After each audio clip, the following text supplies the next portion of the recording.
pausok sa aking munting manukan.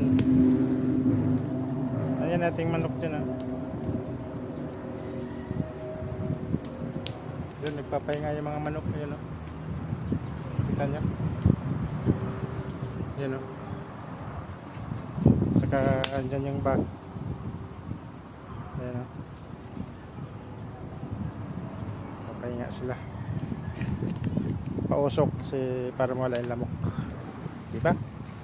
Please subscribe. Thank you.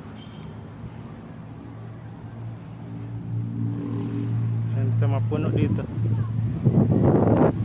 Gubat. Dito gubat.